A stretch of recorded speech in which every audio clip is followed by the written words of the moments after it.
오늘은 사랑의 대헌장, 사랑의 대헌장이라는 제목으로 말씀을 선고합니다. 성경에 보면 사랑에 대한 것이 집중되어 있는 말씀이 있어요. 구약에서는 아가서가 1장부터 8장까지가 다 주제가 사랑이에요. 연애로부터 시작해서 결혼에 이르고 또 결혼하고 나서 갈등이 생겼지만 더 깊은 사랑으로 하나 된다는 그런 아가서가 있고, 신약에서는 너무나 유명한 고린도전서 13장이 사랑장입니다. 거기서는 사랑이라는 것이 무엇냐, 사랑의 정의를 아주 정확하게 알려줬어요. 그런데 또 하나가 있어요. 바로 오늘 본문입니다. 이 요한일서 4장은 실질적인 사랑, 어떻게 해야 되느냐, 사랑은 어떻게 하는 것인가, 이 실질적인 사랑의 원리를 다 말씀했어요. 그래서 우리가 읽어봤지만 계속 사랑에 대한 단어가 30여 차례나 나와요. 성경 어디를 봐도 사랑이라는 단어가 이 고린도전서 13장과 여기처럼 집중된 곳이 없어요. 그래서 우리는 이 대헌장이라는 말을 알잖아요. 그것이 이제 어떤 중요한 메시지, 오랫도록 변함없이 주어지는 메시지를 말하는데, 바로 성경에서 사랑의 메시지 그러면 바로 오늘 본문이에요. 그래서 왜 사랑해야 되는지, 어떻게 사랑해야 되는지, 어떤 사랑의 결과를, 열매를 맺는 것인지, 이것을 사랑이라는 원리로 다 풀어버렸어요. 첫째, 7절부터 12절까지는 사랑해야 할 이유를 밝히셨어요. 사랑은 하나님의 것이다, 이렇게 시작을 해요. 사랑은 하나님께 속한 것이다 하면서 8절 하반절에 보면 하나님은 사랑이시라, 이렇게 말씀을 했어요. 하나님 하면 곧 사랑, 이렇게 연결된다는 거예요. 왜? 하나님의 속성이 바로 사랑이에요. 그리고 또 하나는 공의. 하나님은 어떤 분이냐 하는 걸 알고 싶을 때는 하나님은 사랑이시다, 하나님은 공의로우시다, 이 두 가지 단어만 알면 하나님의 속성을 아는 겁니다. 그렇기 때문에 하나님으로부터 태어난 사람은 그 하나님의 속성을 가지고 있다는 거예요. 그래서 하나님 알면 하나님처럼 사랑하게 된다.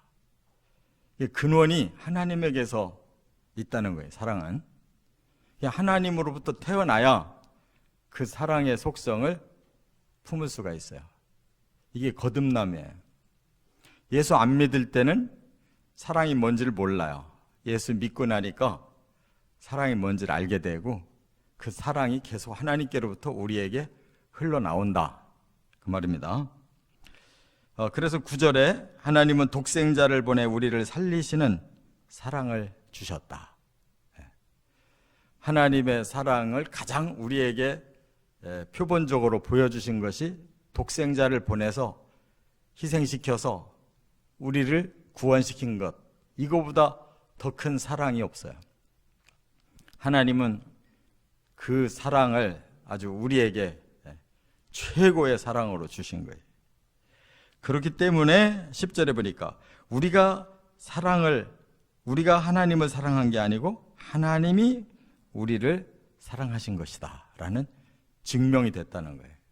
예수님의 십자가의 그 화목제물이 항상 하나님과의 관계를 다시 변화시켜 주시고 온전하게 해주시는 그 중심이 사랑이라는 거예요.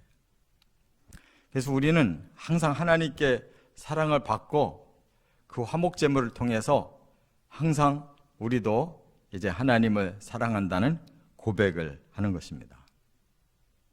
또 11절에는 하나님이 이같이 우리를 사랑하셨기 때문에 우리도 서로 사랑하는 게 마땅하다.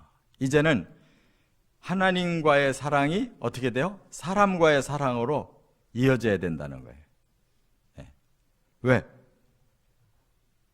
모든 믿는 성도들이 다 하나님의 사랑을 이제 알게 됐고 가지게 됐어요. 그러면 마땅히 서로 믿는 성도들끼리도 그 사랑을 나눠야 되지 않냐 그거예요. 그러니까 하나님의 사랑을 받고 배운 대로 또 다른 성도들과의 관계에서도 사랑이 이어져야 된다. 이게 너무나 당연한 거잖아요. 그래서 마땅한 도리다 그래서요. 자, 우리는 이제 하나님을 어떻게 사랑할 수 있느냐. 여기 12절에 이 원리의 결론 같은 말씀을 했는데, 우리는 하나님 본 적 없다. 본 적도 없는 하나님을 어떻게 사랑하냐.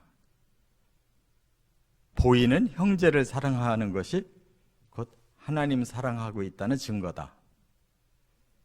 형제를 사랑 못하는데 보이지도 않는 하나님 어떻게 사랑하냐.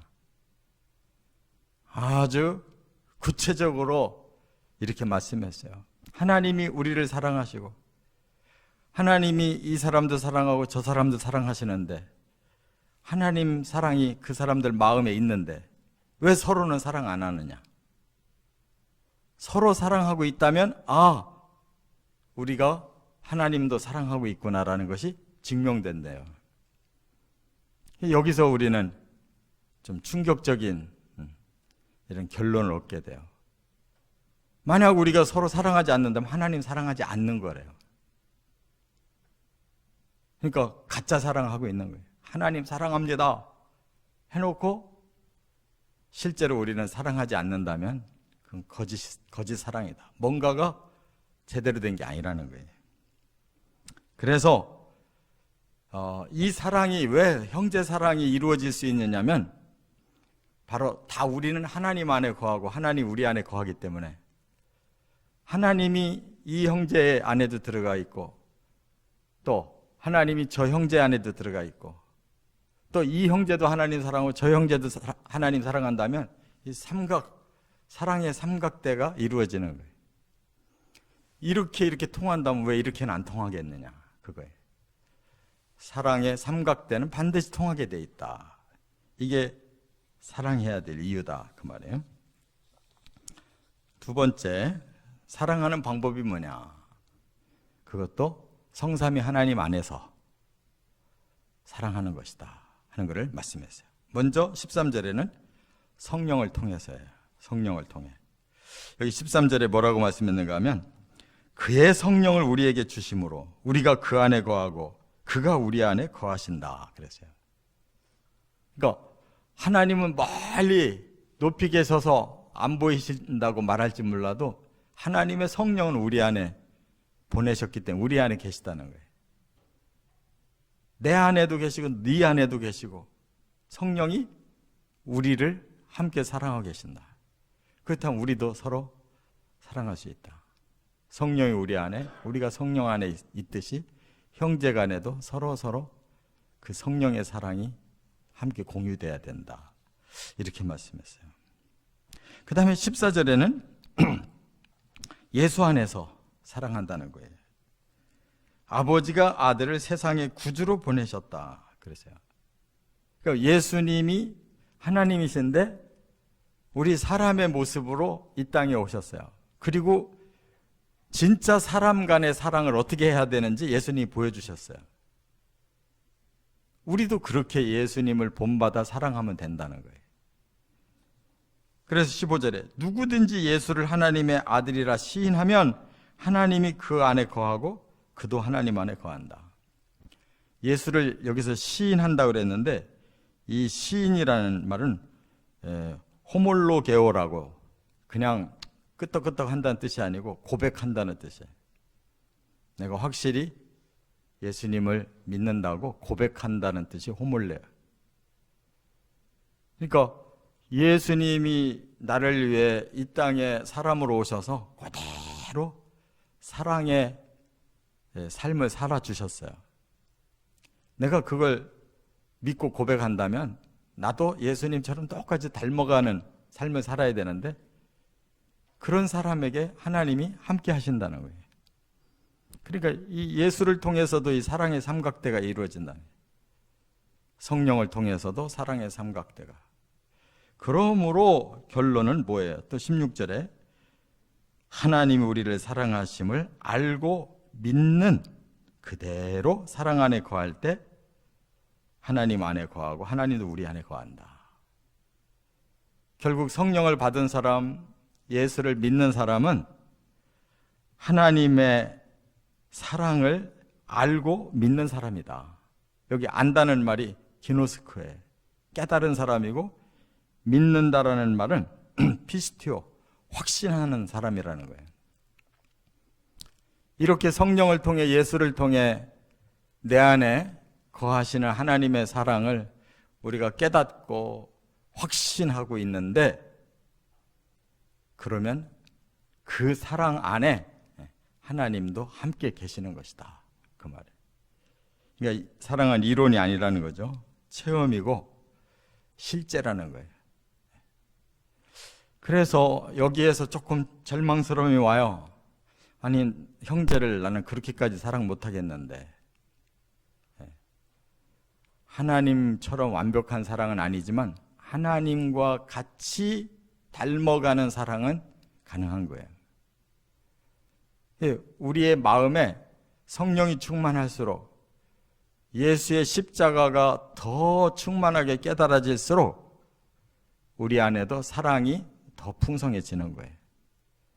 그래서 정말 사랑이 뭔지도 몰랐던 사람이 예수 믿고 서서히 그 사랑의 삶으로 변화되어 가는 거, 이게 중요한 거예요. 그래서 예수 처음 믿을 때보다 지금 사랑이 더 성숙해지고 있는가? 그러면 된 거예요. 그런데 예수 처음 믿을 때 뜨거웠던 그 사랑이 다 식어서 없다. 그러면 성삼위 하나님 내 안에 안 계신 거예요. 내 안에 계속 계시고 더 풍성하신 그 은혜가 있다면 분명히 사랑도 더 성숙해져 간다. 그래서 이제 결론을 세 번째 17절에서 21절까지 이렇게 말씀했어요. 사랑이 완성된 결과는 뭐냐? 이로써 사랑이 우리에게 온전히 이루어진 것이니 그랬어요. 온전히 이루어졌다는 말이 완성됐다는 뜻이에요. 사랑은 완성되는 거예요. 텔레이오, 완성. 완성이 돼야 이제 천국에 가는 겁니다. 여기 뭐라고 그랬어요? 심판날에 담대함을 가진다. 우리는 심판을 통과해서 천국에 들어갈 거예요. 그런데 이 사랑을 실천한 사람은 마음이 담대하대요. 왜냐? 사랑이 있다면 두려움이 없어지기 때문에. 사랑은 두려움을 내쫓는다 그랬어요. 그러니까 우리가 하나님 사랑하고 하나님 우리를 사랑한다는 이 사랑으로 완성된 사람은 하나님이 두렵지 않다는 거예요. 두려움이 없어진대요. 하나님 심판대 앞에 섰는데 당당하다는 거예요. 떳떳하다는 거예요. 바로 이것을 위해서 우리가 사랑하며 사는 거예요. 그러니까 가장 진실한 사랑, 바로 하나님의 사랑을 깨달았고 닮아가다가 이제 하나님 앞에 섰을 때 그때 증명이 되는 거예요. 네가 진짜 하나님 사랑했느냐? 그리고 사랑을 실천하려고 최선을 다했느냐? 그때 뭐가 증명하냐? 우리 마음이 증명해요. 두려움이 없다.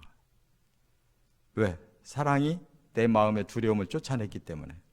나는 심판을 통과해서 반드시 하나님 나라, 내 아버지의 나라에 들어간다라는 확신이 있기 때문에. 그게 사랑이 완성된 결과예요. 우리가 천국 가려고 사랑하는 것이에요, 결국은. 그러나 두려움이 있는 자는 형벌이 있는 자다. 두려워하는 자는 사랑 안에서 온전히 이루어지지 않은 자다. 사랑이 완성되지 않은 자다. 그 사람은 못 들어가는 거예요. 그래서 이제 결론을 말씀합니다. 뭐라고 말씀했느냐? 결론은 하나님이 우리를 먼저 사랑하셨다. 그렇기 때문에 우리도 사랑할 수 있다. 우리는 본래 사랑이 없는 자고 사랑이 뭔지도 모르는 자인데 하나님 우리를 이렇게 사랑하셨기 때문에 우리는 이제 사랑할 수 있다. 그렇다면 하나님이 주신 계명, 이 계명대로만 살면 하나님도 사랑하고 형제도 사랑하는 것이다. 왜? 계명의 그 핵심이 뭐냐? 하나님 사랑하고 내 이웃을 사랑하라 하는 것이 계명이에요. 이게 말씀대로 열심히 살면 사랑이 이루어져 간다는 거예요. 이게 결론이에요. 이처럼 하나님이 우리를 먼저 사랑해 주셨기 때문에 사랑할 수 있는 거고, 계명을 주셨고 우리가 이 계명을 순종해 가기만 하면 사랑은 이루어져 간다. 하나님 사랑, 이웃 사랑이 점점 이루어져 간다. 그래서 심판을 통과하고 천국에까지 이르는 것이 사랑의 완성이다. 너무 확실한 사랑의 대헌장을 우리에게 주셨어요. 항상 이 말씀을 우리의 마음에 새기고 살아가시기를 주의 이름으로 축원합니다.